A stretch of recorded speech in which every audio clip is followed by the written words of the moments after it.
As a mark of the recognition of the whole of his work in England, the Archbishop of Canterbury and a large group of the most eminent Englishmen gave him a pectoral cross and a certificate. The friends you made during the time you spent in England can't let you go without a visible sign of our respect and love. We have listened to your preaching with great joy, the one and the same gospel that is addressed to the whole of mankind by the one Redeemer, our Lord Jesus Christ.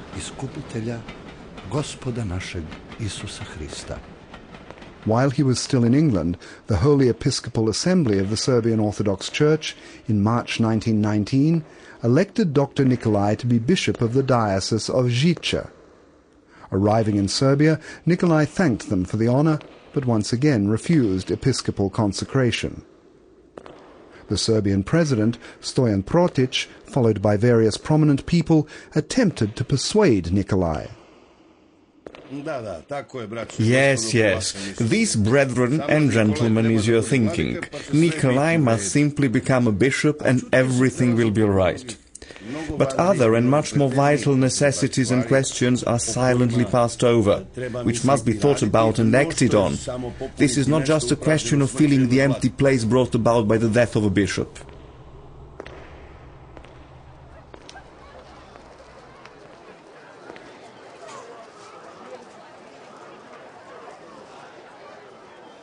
At last, after several moves by the Metropolitan as concessions to Nikolai, he was put under a moral obligation to accept episcopal consecration. One of the most significant events in the recent history of our church took place on May the 5th, 18th, in the cathedral. Dr. Nikolai Velimirowitz was consecrated as Bishop of Žiča. On June the 20th, the new Bishop of Žiča, Dr. Nikolai Velimirowitz, arrived in Čačak. A huge crowd of people went out to the Morava Bridge on that day to await his arrival.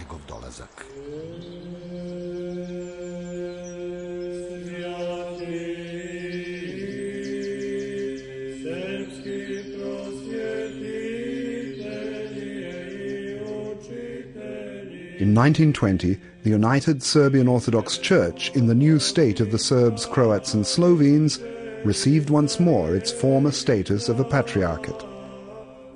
Around the end of the same year, the assembly released Nikolai from his duties as Bishop of Žiča and appointed him Bishop of Ohrid. Both the assembly and Patriarch Dimitrije considered that Nikolai was the person to bring the people of this small and remote diocese, in which there were only about 30 priests, and those semi-literate, to the faith.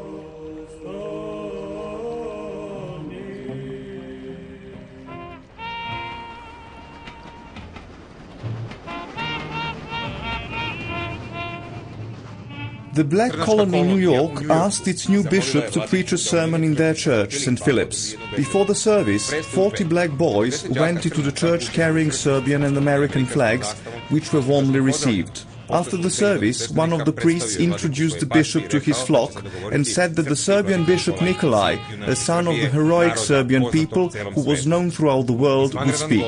An extraordinary sermon was followed by the Serbian anthem, Bože pravde, sung by 1,500 throats. Nikolai, who continued to travel a great deal, worked on the organization of the Serbian Church in America. He gave a series of lectures, visited England, and attempted to resign as a diocesan bishop in order to give his full attention to missionary activity. But when this was not accepted, he quietly went off to Ohrid.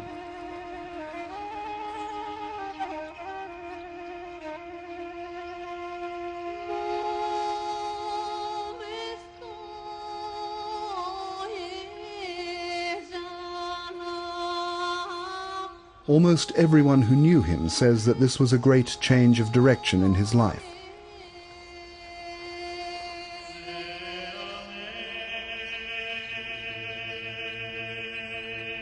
From a learned religious thinker of the global type of man who was careful about the influence his actions would have, who worked to bring about the most comprehensible dialogue with modern spiritual currents, he became a mystical solitary, an ascetic, and man of prayer of the strictest Orthodox type, the hermit of Ohrid.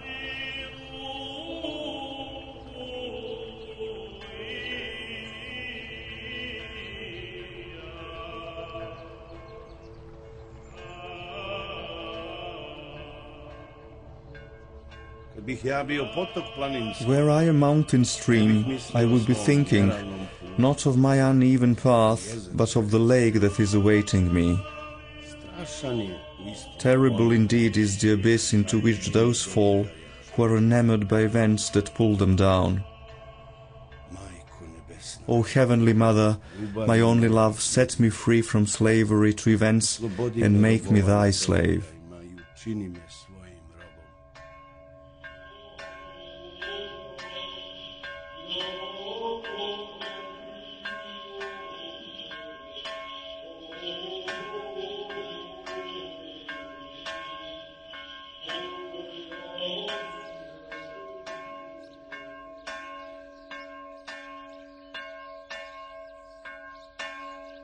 In his monastic solitude with God, the Bishop of Žiča and Ohrid lived in places founded by Serbian kings and saints.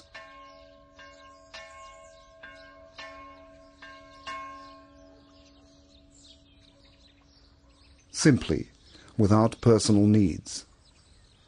His whole life was poor, lived among a people as modest and poor as he was. God's people. He carried God in himself. Of course, there were those who were delighted at this development, while others found new reason to attack him. In 1922, his book Prayers by the Lake was published. Bless my enemies, O Lord. I also bless them, and do not curse them. My enemies have done more to drive me into thy hands than have my friends. My friends bound me to the earth. My enemies loosed me from the earth's bonds, destroying all my hope in the things of earth. They made me a stranger in the earthly kingdoms, and a useless dweller upon earth. As a wild beast that is hunted finds a more secure shelter than one that is left in peace, so I, persecuted by my enemies, find my safest refuge hidden within thy tabernacle, where neither my friends nor my foe are able to destroy my soul. Bless my enemies, O Lord. I too bless them and do not curse them. My enemies have thought me to know, as few know, that a man has no enemy in the world but himself.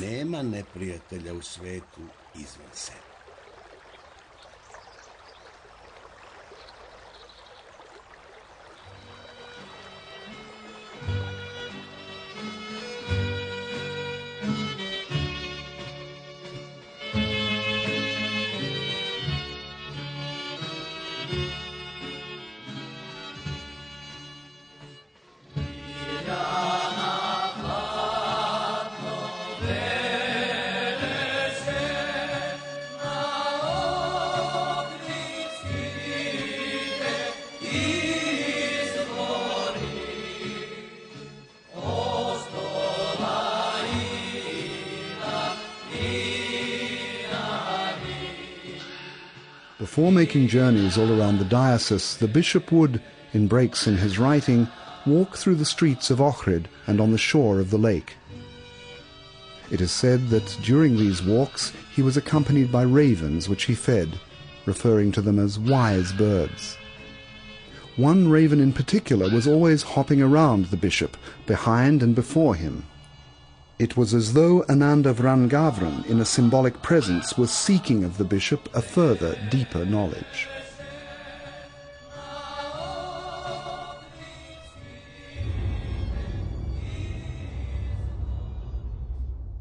The bishop, in his modest house in Ohrid, was visited by people both from Serbia and from all parts of the world. From Shumarian peasants, through members of English aristocratic families, right to the famous Indian writer Rabindranath Tagore. He and Nikolai had been friends for many years. Nikolai, who had studied Eastern thought, once took Tagore to give a lecture in Belgrade at Kolarets. In Ohrid, Nikolai visited King Alexander and his wife. The king's relationship with Nikolai went through various phases.